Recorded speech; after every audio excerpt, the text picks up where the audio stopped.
what I wanted to go over are a few things, mainly pertaining to sharpening.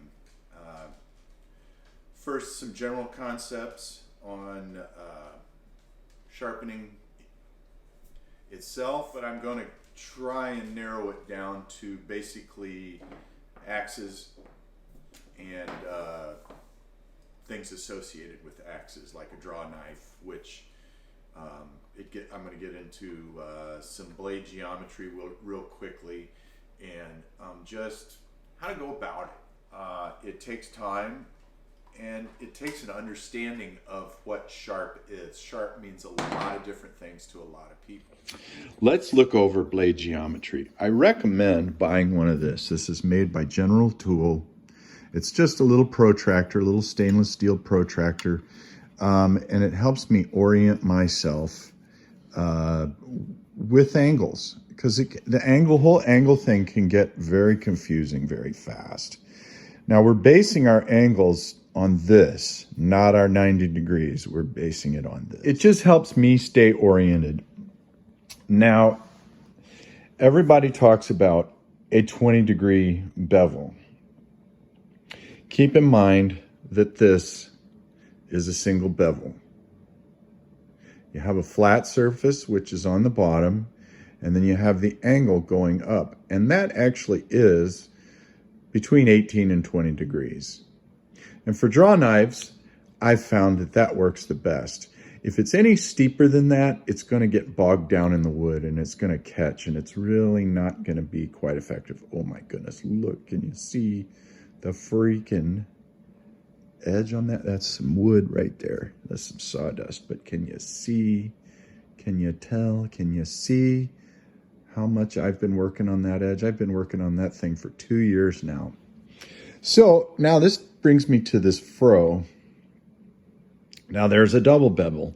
So the straight, the bottom of this would be in the center of that. And the same goes for an axe or a hatchet, depending. Your 20 degrees is not your overall angle. Your 20 degrees is an imaginary center line going through the center of the axe, and then your bevel is going to be 20 degrees either side of that center line. So the actual angle itself is about 40 degrees. And you have to play with that. It depends on what you plan to do. Your overall 40 or your 20 degrees for each half is going to be just from about here to here. Ideally, you want this whole thing to be convex like that. I think an understanding of that is really super important, because it's important to be able to apply that whether you're sharpening in the shop, you're sharpening a knife. A knife is a double bevel. A chisel has got this flat, and then the bevel is actually the angled part. So anyway, applying that to how to get sharp and what all that means, and how sharp is sharp enough. Geometry as applied to axes and whatnot. This is a splitting hatchet, and this is actually a working finished blade. We've got our 40 degrees out here. Come on, show us the thing. Yes, there we are.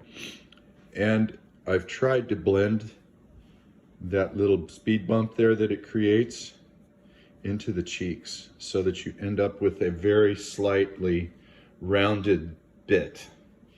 But I always try to get this very sharp to entry. Here is the similar profile in a nice big Tassie. This one I'm starting to work with. I've got my 40 degrees out there, but it's not blended yet. I'm just experimenting with the angle. We can see the difference in that. This is meant for chopping. This is meant for splitting. Can you chop with this? Absolutely you can. Can you split with this? You will probably have a very difficult time splitting with a thinner blade that is meant for cutting wood fibers and not splitting them. I come back to the furrow. We said we were coming back to it. Whereas axes rely on geometry and sharpness, a furrow is mainly relying on its geometry to do what it needs to do. Again, you want this fairly sharp to entry. Come on, give us.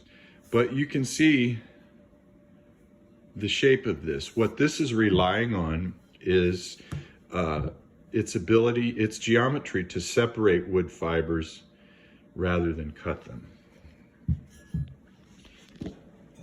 This is more chisel-like. This is a broad hatchet.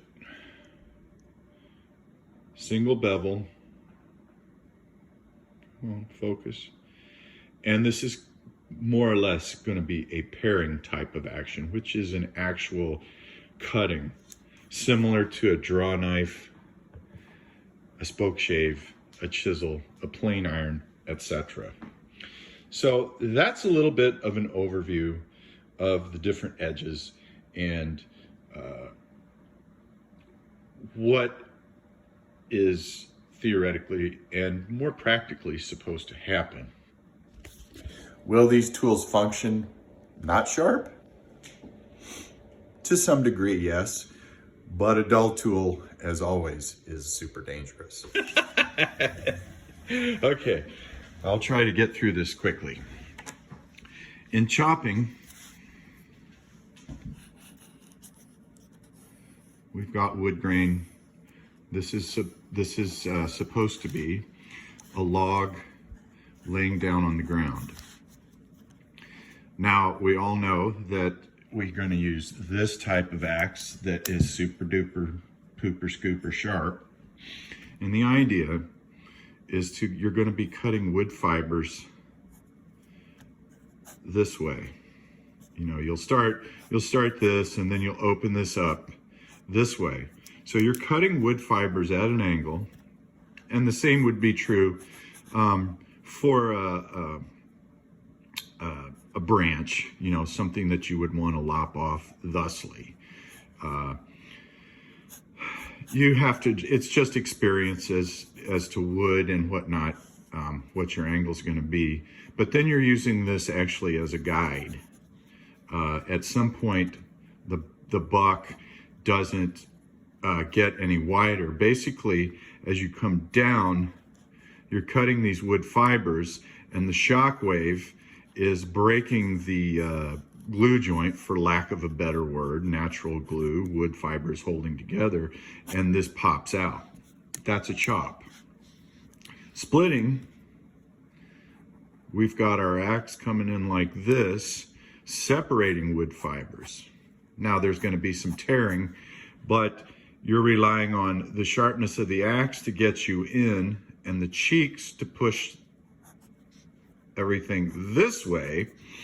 And obviously if you use the flick, you're saving your axe, you're at an angle, and you just have to figure out how to use the flick and how to do it. It takes a while to use that. But once you're in and it hits the cheeks, you're forcing the wood this way, and you also have the benefit, again, of the shock wave blasting these guys apart.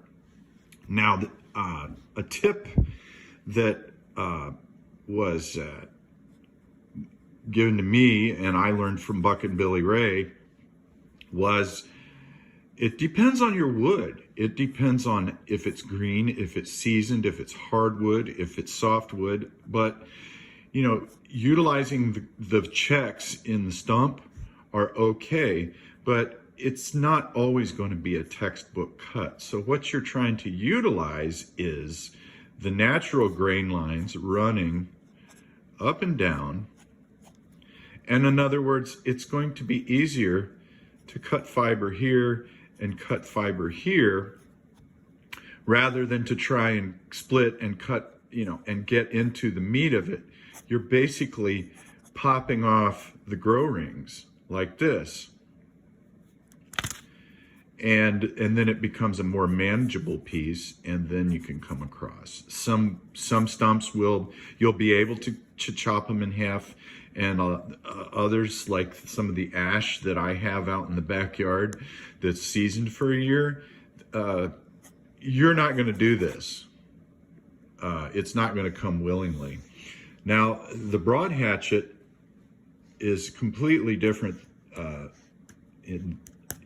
than these actions. What you're getting here is you're actually getting under these wood fibers that when you have a wood, when you have a stump or a log that's laying down like this, you have the wood fibers, going horizontally to the ground.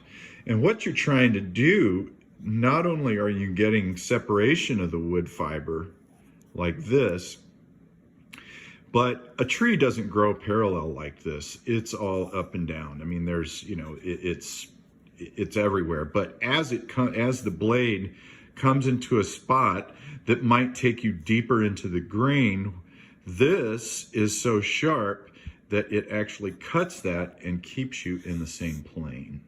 That's the idea. So I hope that explains some of this geometry. And please feel free to ask questions. I almost don't like doing sharpening videos, but I think this is so basic that it's going to help people choose their axes when they're going out in the field. It's going to help you when you're buying an axe. You see an axe. Purpose, task, right axe for the job, right draw knife, right grind, right geometry. It's all going to help you in the end. So, hope that helps.